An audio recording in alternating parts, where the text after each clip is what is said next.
個女都係佢骨肉嚟㗎嘛，即係梗係錫個女應該。其實係好小事嚟嘅啫。哦，係咩事咧？例如佢講緊嘢嗰陣時，阿女冇話真係望住佢咁樣望住佢聽佢，即係 100% concentrate 望住佢咧，咁就鬧㗎啦。佢要好多人好講嘢嘅，但係人哋同我打咗招呼先咧，即係類似咁樣嘅情況咧，佢就發癲㗎咯。哇！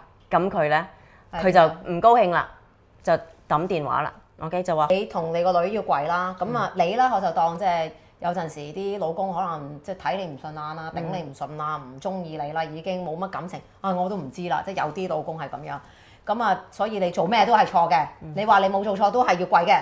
咁個女做錯啲咩嘢？因為個女都係佢骨肉嚟㗎嘛，即係梗係錫個女應該。其實係好小事嚟嘅啫。哦，係咩事咧？例如佢講緊嘢嗰陣時，阿女冇話真係望住佢咁樣望住佢聽佢，即係 100% concentrate 望住佢咧，咁就鬧㗎啦。佢要好多人好尊重佢，要係全神貫注，即係你哋形容嘅，係絕對佢要啦，佢絕對要係 100% 嗰個attention 屬於佢。係嘅，即係 OK，因為你都有講過係有一次都係話你嘅，因為你哋就有佢就請咗兩個人係同你哋工作嘅，咁你哋就開一個視像會議。係啦，係啦，咁人哋就講咩啊？咁嗰朝咧就開會議啦，就佢就兩位專業人士咧伙計啦，就同我早晨咗先嚇 ，Good morning Vivian，OK，哇，咁佢咧佢就唔高興啦，就抌電話啦 ，OK 就話哦你哋開會啦，你哋開會啦 ，Vivian 係老闆啊嘛，咁不如你哋傾啦，我唔使傾啦。其實嗰個會議咧，其實主要都係要佢講嘢嘅，但係人哋同我打咗招呼先咧，即係類似咁樣嘅情況咧，佢就發癲㗎咯。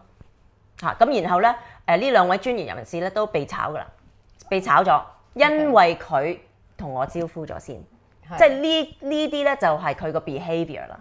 OK，根本上係不可預料嘅。先頭都有講過啦，因為個女就打算去公開一啲嘅關於嘅家庭嘅真面目出嚟，因為覺得咧其實一般嗰個嘅媒體啊都係錯晒嘅。佢話淨睇到佢係好激氣，好 frustrated 去用 frustrated 去形容啦，去猛嘅咁樣樣。咁所以你係咪咁樣觸發咗你？你更加要快啲走出嚟講。因為連我個女都覺得。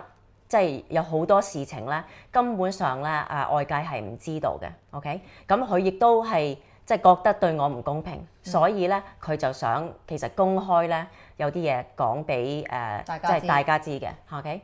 咁我都阻止咗佢，但係我而家醒啦，我覺得我唔可以再壓制我自己或者一個18歲嘅女士。